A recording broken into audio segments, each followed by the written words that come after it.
Welcome back to WaterparkRangers, the Let's Play Pikmin 2. Last episode we progressed through the Glutton's Kitchen. This episode we fight the boss of the Glutton's Kitchen, the giant Breadbug.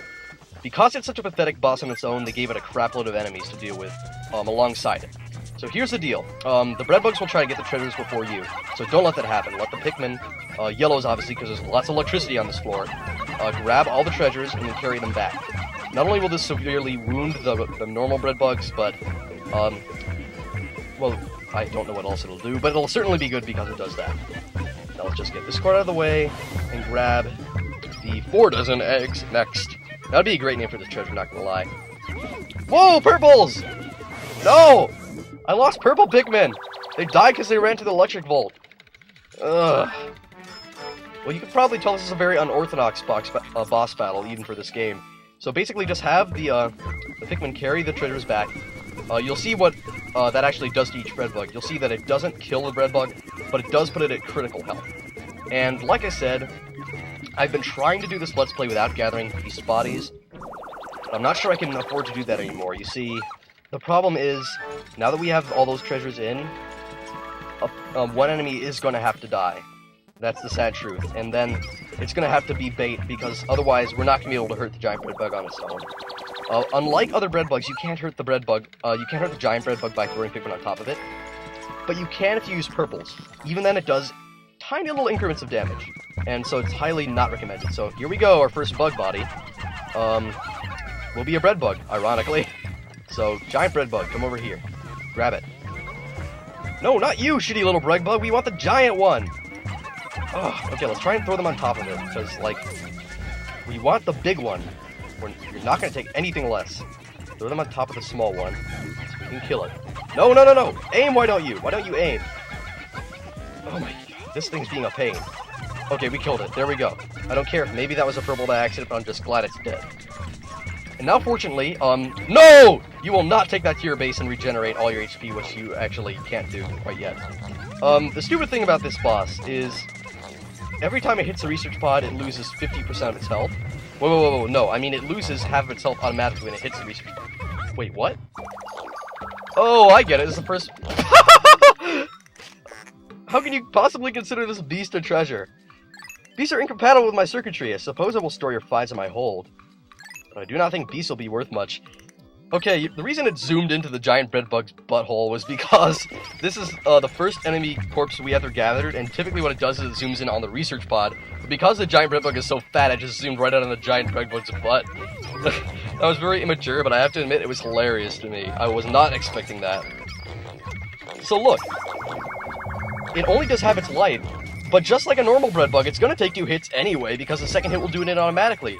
So this is a really stupid boss, and you never see it again. Well, it is in Challenger mode in one of the Challenger rooms, but who counts those? Processing, how bizarre, an item appears to have fallen out of that freakish creature. It must have been a greedy beast to swallow something like this. Indeed, that's actually the end of an eraser. So I guess this was like a nervous student that went and ate half-eaten eraser. I kinda didn't want to grab that there, but... oh well.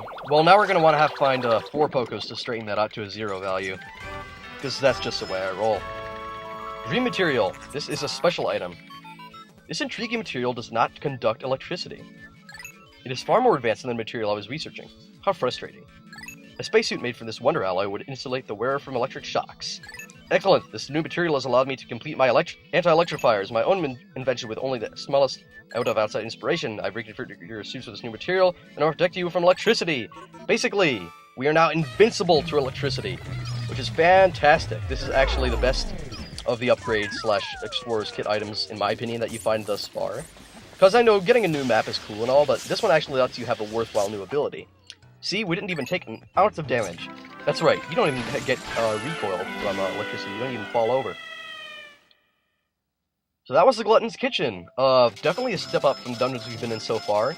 If you're playing through this the first time, I doubt it will give you as much trouble. But look, 17 Pikmin, see? This cave may look easy, but I suppose when all's said and done, it's really not to be trifled with. So do be careful around Glutton's Kitchen, that's what I have to say. Because although the next 2 dungeons, I think, if you play through them the first time, they will actually give you more trouble. Because you won't, particularly with the bosses, and certain bosses you're going to fight in them. Oh boy, those will give you trouble the first time. A lot more than the giant Breadbug ever could. And also, we have 50% of the debt, so we're actually moving like quite a nice clip right here.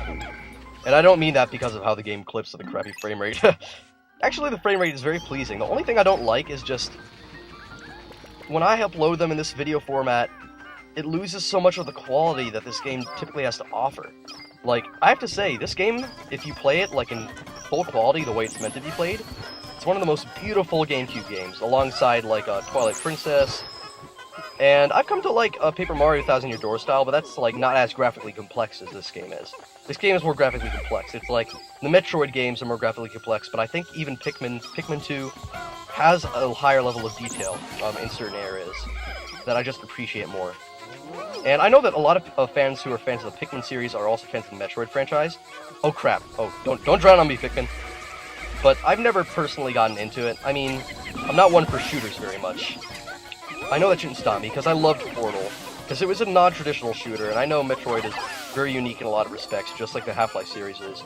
They're probably all games that I'm going to play at one point or another, and maybe even Let's Play, who knows.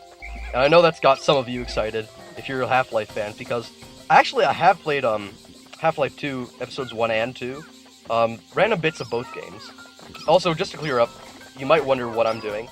Well, due to our losses of that dungeon, and due to how useful the yellow Pikmin are actually in this game against some of the bosses we're going to encounter, as well as electricity being insta-death, I'm just fighting some of the enemies around here so I can get more Pikmin and just harvest them before the day's out. Because if you can believe it, there's actually nothing else we can really do in the perplexing pool right now.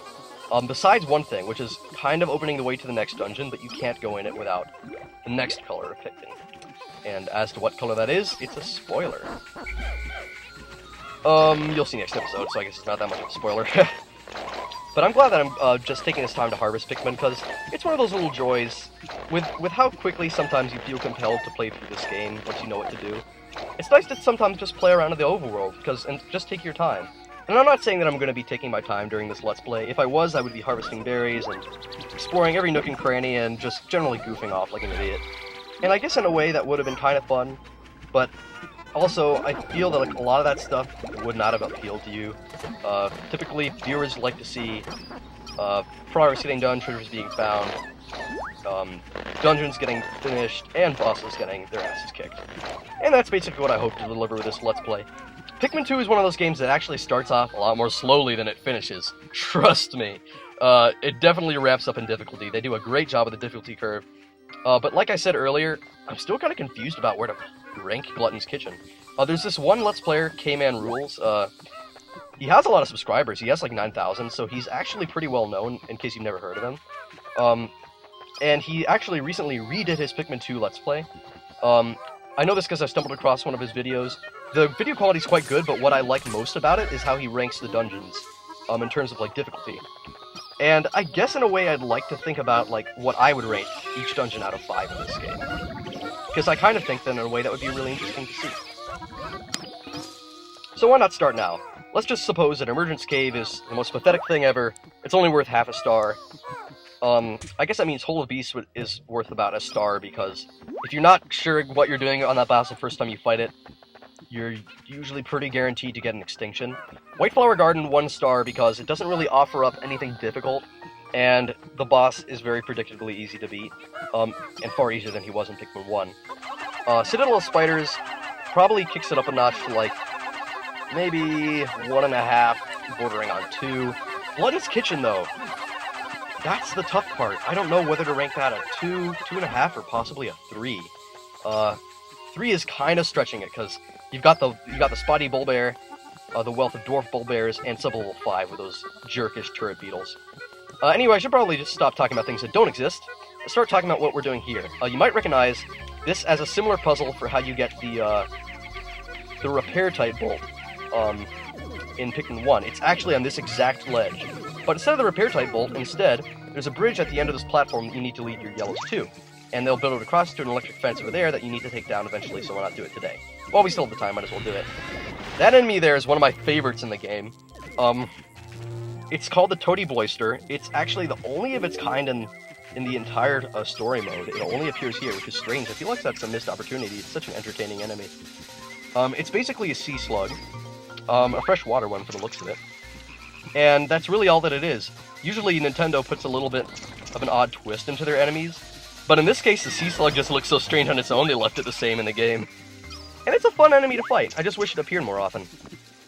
And with that being said, we've stretched out the time quite a lot for this episode, so although it might be awkward, next episode we'll continue off, ending this day, probably just cutting to sunset because there's nothing more we can do.